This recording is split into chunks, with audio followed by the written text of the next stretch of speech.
அனைவருக்கும் ஆன்லைன் மேனியாவின் அன்பு வணக்கங்கள். இந்த வீடியோவில் ஆகஸ்ட் 6, 2017 அன்றைக்கி நடந்த டிஎன்பிஎஸ்சி குரூப் 2A நான் இன்டர்வியூ எக்ஸாமோட பொது அறிவு பகுதியில் முதல் 40 கேள்விகளுக்கான ஆன்சர்ஸ் பார்க்க போகிறோம். முதல் கேள்வி, கீழ்கண்டவற்றுள் எது சரியாக பொருந்தி உள்ளது அப்படின்னு கேட்டிருக்காங்க. இதில் எது சரியாக பொருந்திருக்கு அப்படின்னு பார்த்தோம்னா டிஹெச் மார்க்கன் ட்ரோசோபில்லா, இதுதான் கரெக்ட் ஆன்சர். டிஹெச் மார்க்கன் ட்ரோசோபில்லா. அடுத்த கேள்வி, ஈவே ராமசாமிக்கு முன் வைக்கம் சத்தியாகிரகத்தை தொடங்கிய 3 தலைவர்கள் யாருன்னு கேட்டிருக்காங்க. அவங்க யார் அப்படின்னு பார்த்தோம்னா தி.கே. மாதவன், கே.பி. கேசவமேனன் மற்றும் ஜார்ஜ் ஜோசப். இவங்க 3 பேர் தான் ஈவே ராமசாமிக்கு முன் வைக்கம் சத்தியாகிரகத்தை தொடங்கிய 3 தலைவர்கள். நவீன இந்தியாவின் தந்தை என்றழைக்கப்படுபவர் யார்? ராஜாராம் மோகன் ராய். இது எல்லாருக்குமே தெரிஞ்ச கேள்வி. நவீன இந்தியாவின் தந்தை யாருன்னா ராஜாராம் மோகன் ராய். வாணிப நடவடிக்கையில் முற்றுரிமை தடை சட்டம் 1969 ஆனது ரத்து செய்யப்பட்டு போட்டி சட்டம் 2002 இக்காலத்திலிருந்து நடைமுறைப்படுத்தப்பட்டது. எப்போ இருந்து அப்படின்னு பார்த்தோம்னா 2009 இருந்து முற்றுரிமை தடை சட்டம் 1969 வந்து ரத்து செய்யப்பட்டு போட்டி சட்டம் 2002 மாற்றிட்டாங்க. ஆன்சர் 2009. எஸ்.என். அகர்வாலா உருவாக்கிய காந்திய திட்டத்தின் அடிப்படை நோக்கம் என்னது அப்படின்னா குடிசை மற்றும் கிராமிய தொழிலகங்களின் வளர்ச்சி. எஸ்.என். அகர்வாலா உருவாக்கிய காந்திய திட்டத்தின் அடிப்படை நோக்கம் என்னதுன்னா குடிசை மற்றும் கிராமிய தொழிலகங்களின் வளர்ச்சி. இந்திய திட்டக்குழுவின் இறுதியான துணைத் தலைவர் மாண்டேகு சிங் அலுவாலியா. இந்திய திட்டக்குழுவின் தலைவர் எப்பயுமே பிரதமர் தான் இருப்பார், துணைத் தலைவர் தான் போடுவாங்க. துணைத் தலைவர் கடைசியாக இருந்த துணைத் தலைவர் யாருன்னா மாண்டேகு சிங் அலுவாலியா. இந்தியாவில் நீதி புனராய்வு அதிகாரம் வரையறைக்குட்பட்டது, ஏனெனில் அது அரசியலமைப்பு உயர்வானது. இந்தியாவில் நீதி புனராய்வு அதிகாரம் வரையறைக்குட்பட்டது, ஏனெனில் அரசியலமைப்பு உயர்வானது. இந்திய அரசாங்கம் பாரத ரத்னா மற்றும் பத்மஸ்ரீ விருதுகளை எந்த விதியின் கீழ் உருவாக்கியுள்ளது? எந்த விதி அப்படின்னா இந்திய அரசியல் சட்ட விதி 18. இந்திய அரசியல் சட்ட விதி 18 படி தான் பாரத ரத்னா மற்றும் பத்மஸ்ரீ விருதுகளை இந்திய அரசாங்கம் உருவாக்கியுள்ளது.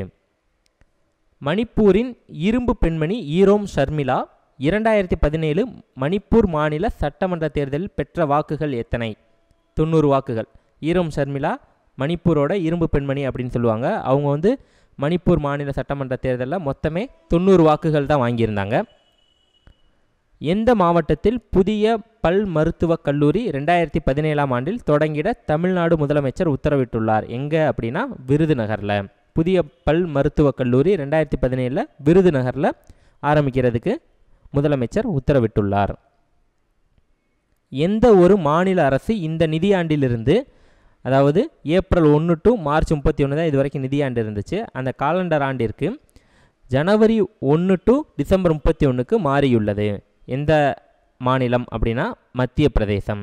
அப்போ இது வரைக்கும் நிதியாண்டு ஏப்ரல் 1 மார்ச் 31 வரைக்கும் இருந்துச்சு, அதை வந்து ஜனவரி 1 டிசம்பர் 31 மாற்றியுள்ள அரசாங்கம் எதுன்னு பார்த்தோம்னா மத்திய பிரதேச மாநில அரசு தான் முதல்ல மாற்றியிருக்காங்க.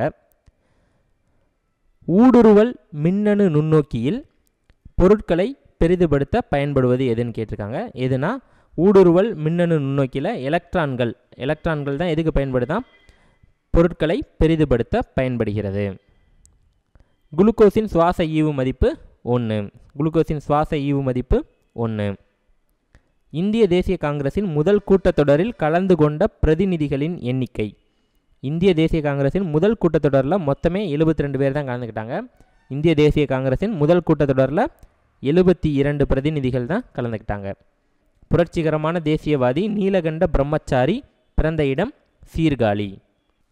மிகச்சிறிய மெர்க்குரி கோளானது சூரியனை சுற்றி வர 88 நாட்கள் மட்டுமே ஆகின்றது, ஏனெனில் மெர்க்குரியிலிருந்து சூரியனுக்கு இருக்கிற தூரம் கொஞ்சம் கம்மி, அதனால் அது சுற்றி வர 88 நாள் மட்டும்தான் ஆகுது. காரணம் என்ன அப்படின்னு கேட்டோம்னா சூரியனிடமிருந்து உள்ள தூரம். பின்வரும் பேரிடர்பாடுகளை அதன் வகைப்பாட்டோடு பொருத்தி விடை காண்க. இப்போ ஃபஸ்ட்டு பனிப்புயல். பனிப்புயல் அப்படின்னு பார்த்துட்டோம்னா வளிமண்டல பேரழிவு. பனிப்புயல் அப்படின்னா வளிமண்டல பேரழிவு. ஆழிப்பேரலை. ஆழிப்பேரலைனா ஆழினா கடல் தெரியும், அப்போ நீரியல் பேரழிவு. அணு விபத்து. அணு விபத்துனா மானுட பேரழிவு. தொற்றுநோய். தொற்றுநோய்னா சுகாதார பேரழிவு. இப்போ பனிப்புயல்னா வளிமண்டல பேரழிவு, ஆழிப்பேரலை நீரியல் பேரழிவு, அணு விபத்துனா மானுட பேரழிவு, தொற்று நோய்னா சுகாதார பேரழிவு. இந்திய அரசியலமைப்பு சட்டத்தின் 370 படி ஜம்மு மற்றும் காஷ்மீர் மாநிலத்திற்கு சிறப்பு அந்தஸ்து கொடுக்கப்பட்டுள்ள நிலையில் நாடாளுமன்றம் ஜம்மு மற்றும் காஷ்மீர் மாநில தொடர்புடைய சட்டங்கள் இயற்றுவது பட்டியல் 1 மற்றும் 3 எதில் இருக்குது அப்படின்னா 7வது அட்டவணையில் இருக்குது. பட்டியல் 1 மற்றும் 3 7வது அட்டவணை. சுதந்திரம், சமத்துவம், சகோதரத்துவம் என்ற கொள்கைகள் இந்திய அரசியலமைப்பின் முகவுரையில் புனிதமானவையாக ஏற்கப்பட்டமைக்கு தூண்டுதலாக இருந்தது எது? எது தூண்டுதலாக இருந்துச்சு அப்படின்னா பிரெஞ்சு புரட்சி. எது தூண்டுதலாக இருந்துச்சுன்னா பிரெஞ்சு புரட்சி. சுதந்திரம், சமத்துவம், சகோதரத்துவம் இது புனிதமாக முகவுரையில் கருதப்படுவதற்கு தூண்டுதலாக இருந்தது எதுன்னு கேட்டால் பிரெஞ்சு புரட்சி. இந்திய ஜனாதிபதி தேர்தல் 2017க்கான தேர்தல் கல்லூரியின் மொத்த வாக்குகளை கண்டுபிடி. தேர்தல் கல்லூரியின் மொத்த வாக்குகள் எவ்வளோனா 11,04,546 வாக்குகள். 11,04,546 வாக்குகள் ஜனாதிபதி தேர்தலில் தேர்தல் கல்லூரியோட மொத்த வாக்குகள். நீண்ட கால திட்டம் 2023இல் கீழ்கண்டவைகளில் எது முக்கிய நோக்கமாக கருதப்படுகிறது? எது முக்கிய நோக்கமாக கருதப்படுகிறதுனா வேலை வாய்ப்பை உருவாக்குதல். நீண்ட கால திட்டம் 2023 எது முக்கிய நோக்கம்னு கேட்டால் வேலை வாய்ப்பை உருவாக்குதல். எரிபொருள் இயக்கம் என்பது மாறாத திசைவேகம் கொண்ட கிடைமட்ட இயக்கம் மற்றும் மாறாத முடுக்கம் கொண்ட செங்குத்து இயக்கம் ஆகியவற்றின் கலவை. ஆன்சர் என்னதுன்னா திசைவேகம் மற்றும் முடுக்கம். எரிபொருள் இயக்கம் என்பது மாறாத திசைவேகம் மற்றும் மாறாத முடுக்கம் கொண்ட செங்குத்து இயக்கம். அப்போ கிடைமட்டத்தில் போகையில் திசைவேகம் மாறக்கூடாது, செங்குத்து இயக்கத்தில் இருக்கையில் முடுக்கம் மாறக்கூடாது. அணுக்கரு விசையானது சுழற்சியை சார்ந்துள்ளது, ஆனால் மின்னூட்டம் சார்ந்திராது. அணுக்கரு விசை சுழற்சியை சார்ந்துள்ளது, ஆனால் மின்னூட்டம் சார்ந்திராது. நம் நாட்டில் உற்பத்தி செய்யப்படுகின்ற பொருள்கள் சிலவற்றின் மீது வரி விதிக்கப்படுகிறது. இது மைய அரசுக்கு செல்கிறது. அந்த வரிக்கு பேர் கலால் வரி. நம் நாட்டில் உற்பத்தி செய்யப்படுகின்ற பொருள்கள் சிலவற்றின் மீது வரி விதிக்கப்படுகிறது. இது மைய அரசுக்கு செல்கிறது. அந்த வரிக்கு பேர் என்னதுன்னா கலால் வரி. தம்மபாணி எவ்விடத்தின் பழைய பெயர்னு கேட்டால் ஸ்ரீலங்கா. தம்மபாணி எவ்விடத்தின் பழைய பெயர்? ஸ்ரீலங்காவோட பழைய பெயர் தம்மபாணி. பாராளுமன்றத்தின் தலை சிறந்த நபர் விவேகானந்தர் என்று குறிப்பிட்ட பத்திரிகையின் பெயர் நியூயார்க் ஹெரால்டு. பாராளுமன்றத்தின் தலை சிறந்த நபர் விவேகானந்தர் என்று குறிப்பிட்ட பத்திரிகையின் பெயர் நியூயார்க் ஹெரால்டு. பெண்களின் பயிற்சி மற்றும் வேலைவாய்ப்பிற்கான ஆதரவு ஸ்டெப் என்ற திட்டம் அறிமுகப்படுத்தப்பட்ட ஆண்டு 1986 to 87. ஸ்டெப் திட்டம் எப்போ அறிமுகப்படுத்தினாங்க அப்படின்னு கேட்டால் 1986 to 87. இந்திய பிரதமரால் மே 26, 2017 நாள் இந்தியாவிலேயே மிகவும் நீளமான சாலை பாலம் திறந்து வைக்கப்பட்டது. அது எந்த இரு மாநிலங்களை இணைக்கின்றது அப்படின்னு கேட்டால் அஸ்ஸாம் மற்றும் அருணாச்சல பிரதேசம். மிகவும் நீளமான சாலை பாலம் எந்த இரு மாநிலம்னா அஸ்ஸாம் மற்றும் அருணாச்சல பிரதேச மாநிலங்களை இணைக்கிறது. தீவிர மாவட்ட வேளாண் திட்டம் தொடர்பான முதல் படிநிலை இந்த ஆண்டு துவக்கப்பட்டது. எந்த ஆண்டு அப்படின்னா 1960 to 61. தீவிர மாவட்ட வேளாண் திட்டம் தொடர்பான முதல் படிநிலை 1960 to 61 தொடங்கியிருக்காங்க. தமிழ்நாடு அரசின் புது வாழ்வு திட்டம் தொடர்பான கீழ்கண்ட கூற்றுகளில் எவை சரியானவை?